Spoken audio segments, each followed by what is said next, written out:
सिंह राशी मार्च ते एप्रिल आयुष्य बदलणार. नियतीचा मोठा खेळ सुरू. देवही थांबवू शकणार नाही.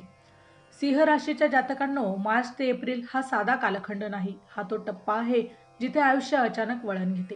काही गोष्टी तुमच्या मनासारख्या घडतील, काही पूर्णपणे अनपेक्षित असतील. पण एक गोष्ट नक्की, या 2 महिन्यात जे काही घडेल ते तुमच्या पुढील अनेक वर्षाचा पाया ठरेल. कधी-कधी आयुष्य आपल्याला काही संकेत देतं, पण आपण ते ओळखत नाही. अचानक एखादा फोन, एखादी भेट, एखादा निर्णय आणि सगळं चित्र बदलायला सुरुवात होते. तुम्हाला कदाचित वाटत असेल की सध्या सगळं स्थिर आहे, पण आतून मोठी हालचाल सुरू आहे. परिस्थिती, लोक, संधी आणि नातेसंबंध सगळं हळूहळू नवीन रूप धारण करत आहे. या व्हिडिओमध्ये आपण त्या प्रत्येक संकेताचा उलगडा करणार आहोत. कोणता निर्णय तुमचं आयुष्य बदलू शकतो, कोणती चूक टाळली नाही तर मोठी किंमत मोजावी लागू शकते, कोणती संधी तुमच्या समोर येणार आहे जी आयुष्याचा प्रवाह बदलून टाकेल. हा काळ तुमच्यासाठी परीक्षा आहे की वरदान हे तुमच्या दृष्टिकोनावर ठरवणार आहे. म्हणूनच या व्हिडिओतील संपूर्ण विश्लेषण हे शेवटपर्यंत ऐका, कारण शेवटचा मुद्दा तुमच्यासाठी सर्वात महत्त्वाचा या ठिकाणी ठरू शकतो. जानेवारी ते डिसेंबर 2026चे मेष ते मीन राशींचे वार्षिक राशी भविष्य, तसेच 2026 वर्षात घडणाऱ्या घटनांचे मासिक व साप्ताहिक भविष्य भाकीत विषयक व्हिडिओ पाहण्यासाठी डिस्क्रिप्शनमध्ये दिलेल्या लिंकवर क्लिक करा. व्हिडिओ अवश्य पहा, व्हिडिओला लाईक करा. तसेच आपले काही प्रश्न किंवा सूचना असतील तर चॅनलला सबस्क्राईब करून कमेंट करायला विसरू नका. नंबर 1, करिअरमध्ये अचानक मोठी उलथापालथ. मार्चच्या सुरुवातीपासून तुमच्या कर्मभावावर तीव्र ग्रह चळवळ सक्रिय आहे. याचा अर्थ असा की तुमच्या कामाच्या पद्धतीत, पदात किंवा जबाबदाऱ्यांमध्ये अचानक बदल दिसू शकतो. काही सिंह राशीच्या व्यक्तींना वरिष्ठांकडून नवीन प्रोजेक्टची जबाबदारी दिली जाऊ शकते, जी सुरुवातीला जड वाटेल पण भविष्यात तुमची ओळख निर्माण करेल.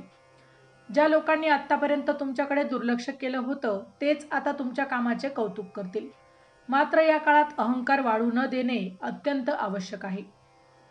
ऑफिसमधील राजकारण, मत्सर किंवा तुमच्या यशामुळे निर्माण होणारी स्पर्धा देखील वाढू शकते. व्यवसाय करणाऱ्यांसाठी हा काळ विस्ताराचा आहे. नवीन भागीदारी, नवीन ग्राहक, नवीन शहरात काम सुरू करण्याची संधी मिळू शकते. पण कोणताही करार करताना कागदपत्रे ही नीट तपासणे गरजेचे आहे. एप्रिलच्या मध्यापर्यंत तुम्हाला जाणवेल की हा बदल अचानक नव्हता, तर मागील 2-3 वर्षाच्या मेहनतीचं ते फळ होतं. चॅनलवर येणाऱ्या प्रत्येक अपडेटसाठी आमच्या वेद भविष्याचा या व्हॉट्सअप चॅनलला फॉलो करा. चॅनलची लिंक डिस्क्रिप्शनमध्ये दिलेली आहे. नंबर 2, आर्थिक स्थितीत मोठी सुधारणा. 11व्या भावातील सकारात्मक ऊर्जा तुमच्यासाठी धनप्राप्तीचे दरवाजे उघडेल. मार्चमध्ये अडकलेले पैसे परत मिळण्याची शक्यता आहे. जर तुम्ही कोणाला कर्ज दिले असेल किंवा एखाद्या प्रोजेक्टचे पेमेंट थांबले असेल तर ते मिळू शकते. गुंतवणूक केलेल्या क्षेत्रातून अचानक फायदा होण्याचे देखील संकेत आहे. शेअर बाजार, जमीन जुमला किंवा व्यवसायातील नफा वाढू शकतो. काहींना बोनस, इन्क्रिमेंट किंवा अतिरिक्त उत्पन्नाचा स्रोत मिळेल. पण एक गोष्ट लक्षात ठेवा, पैसा येतो तसाच जातोही. एप्रिलमध्ये अचानक मोठा खर्च समोर येऊ शकतो. घराची दुरुस्ती, वाहन, वैद्यकीय खर्च किंवा कौटुंबिक समारंभ. या काळात बचत आणि योग्य नियोजन केल्यास वर्षभर आर्थिक स्थैर्य हे मिळू शकतं.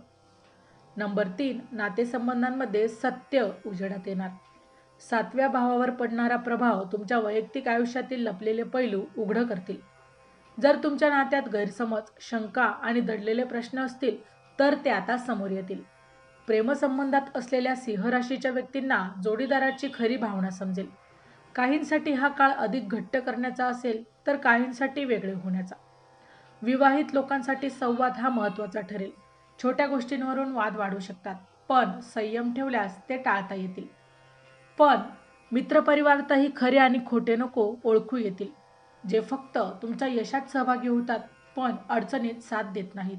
ती लोक हळूहळू दूर जातील. हा काळ भावनिकदृष्ट्या कठीण वाटेल, पण शेवटी तुमचे आयुष्य हलके आणि स्पष्ट करेल. नंबर 4, कुटुंबात मोठा निर्णय. 4थ्या भावातील हालचाली. घर आणि कुटुंबाशी संबंधित मोठ्या निर्णयाची वेळ. काही सिंह राशीच्या व्यक्तींना घर बदलण्याची वेळ येईल. नवीन घर खरेदी, भाड्याने घेणे किंवा मालमत्तेचा व्यवहार शक्य आहे. आई वडिलांच्या आरोग्याबाबत लक्ष देणे आवश्यक आहे. त्यांच्या सल्ल्याला महत्त्व द्या. कुटुंबातील एखाद्या व्यक्तीची जबाबदारी तुमच्यावर येऊ शकते. कौटुंबिक मतभेद मिटवण्याची संधी मिळेल. जर वारसा हक्क, संपत्ती आणि जुन्या वादाबाबत प्रश्न असतील तर एप्रिलमध्ये यावर तोडगा निघू शकतो. हा निर्णय तुमच्या पुढील 10 वर्षांच्या स्थैर्यावर परिणाम करेल, त्यामुळे घाई करू नका. नंबर 5. आरोग्याबाबत सावधगिरी. सूर्यस्वामी असल्यामुळे तुमच्यात नैसर्गिक ऊर्जा असते, पण मार्चच्या शेवटच्या आठवड्यात शरीर थकलेले जाणवू शकते. झोप अपुरी राहणे, मानसिक ताण वाढणे किंवा रक्तदाबातील चढउतार संभवतात.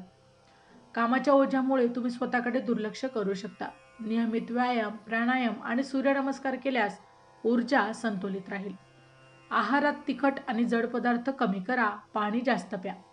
एप्रिलमध्ये एखादा छोटा आजार किंवा तपासणीची गरज भासू शकते, पण वेळेवर काळजी घेतल्यास मोठा धोका टळेल. शरीर आणि मन दोन्हीही संतुलित ठेवणे या काळात आवश्यक आहे, कारण पुढील बदलांसाठी तुम्हाला पूर्ण ताकदही लागणार आहे. नंबर 6. आध्यात्मिक जागृतीची सुरुवात.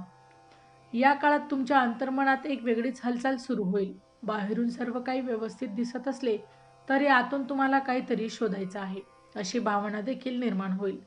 एखादी घटना, अपयश किंवा अनपेक्षित यश तुम्हाला जीवनाचा खोल अर्थ विचारायला भाग पडेल. ध्यान, जप, वाचन किंवा एखाद्या आध्यात्मिक गुरूंचा सल्ला घेण्याकडे तुमचा ओढा वाढू शकतो. पूर्वी ज्या गोष्टींना तुम्ही किंवा परंपरा समजत होतात त्यामागील तत्वज्ञान समजायला वेळ लागेल. अहंकार कमी होऊन आत्मपरीक्षण वाढेल. तुमच्या चुका आता तुम्हाला स्पष्ट दिसतील आणि त्यातून शिकण्याची तयारी देखील आता निर्माण होईल. हा काळ तुमच्या व्यक्तिमत्वाला अधिक संतुलित आणि शांत बनवेल. नंबर 7. शत्रूवर विजय. 6व्या भावातील सकारात्मक प्रभावामुळे तुमच्या विरुद्ध काम करणाऱ्यांचे प्रयत्न हळूहळू निष्फळ ठरतील. ऑफिसमध्ये किंवा व्यवसायात तुमची प्रतिमा खराब करण्याचा देखील प्रयत्न केले जातील. त्यांचे खरे रूप आता समोर येईल. कायदेशीर प्रकरणे किंवा जुने वाद तुमच्या बाजूने वळू शकतात, मात्र सूडबुद्धीही ठेवू नका. संयम आणि शांतता हेच तुमचे मोठे शस्त्र असेल. या काळात तुम्हाला समजेल की खरा विजय म्हणजे इतरांना हरवणे नव्हे, तर स्वतःच्या कमकुवतपणावर मात करणे आहे. मानसिक ताकद वाढेल आणि आत्मविश्वास दुप्पट होईल. सिंह राशीच्या जातकांनो, मार्च ते एप्रिलमध्ये जे काही घडेल ते अचानक वाटेल, पण ते अचानक नसणार आहे. प्रत्येक प्रसंगामध्ये तुमच्या आयुष्याला पुढच्या स्तरावर नेण्याचा हेतू असेल. काही गोष्टी तुम्हाला आनंद देतील, काही तुमच्या सहनशक्तीची परीक्षा घेतील, पण दोन्ही तुमच्या भल्यासाठीच असतील. या 2 महिन्यात तुम्हाला 3 गोष्टी लक्षात ठेवायच्या आहे. शांत राहणे, विचारपूर्वक निर्णय घेणे आणि स्वतःवर विश्वास ठेवणे. परिस्थिती कधीही कायमची नसते. अडथळे आले तरी ती तुमची दिशा बदलण्यासाठी येतात, थांबवण्यासाठी नाही. जे नातं टिकणार आहे ते अधिक मजबूत होईल आणि जी संधी तुमच्यासाठी योग्य आहे ती तुमच्यापर्यंत पोहोचेल. आणि जे काही तुमच्या आयुष्यातून निघून जाणार आहे ते तुमच्यासाठी आवश्यकच होतं. हा काळ तुम्हाला एक नवीन ओळख देऊ शकतो, अधिक परिपक्व, अधिक ध्येयवान आणि अधिक जागरूक. त्यामुळे भीती नको, घाई नको, फक्त संयम ठेवा आणि प्रत्येक बदल स्वीकारा. लक्षात ठेवा, आयुष्य जेव्हा मोठे खेळ खेळतं ना, तेव्हाच तुमच्यासाठी मोठी तयारी चालू असते. मार्च ते एप्रिल हा तुमच्या आयुष्यातील परिवर्तनाचा अध्याय आहे आणि तो कसा लिहायचा आता ते तुमच्या हातात आहे. तर मित्रांनो, व्हिडिओ आवडला असेल तर व्हिडिओला लाईक करा, चॅनलला सबस्क्राईब करा आणि हो, तुम्हालाही तुमच्या राशीची अंगठी हवी असेल तर डिस्क्रिप्शनमध्ये मी त्याची लिंक दिली आहे, तिथे जाऊन तुम्ही ती खरेदी करू शकता. व्हिडिओ शेवटपर्यंत पाहिल्याबद्दल धन्यवाद. पुन्हा भेटू अशाच एका नवीन राशीसह. तोपर्यंत श्री स्वामी समर्थ.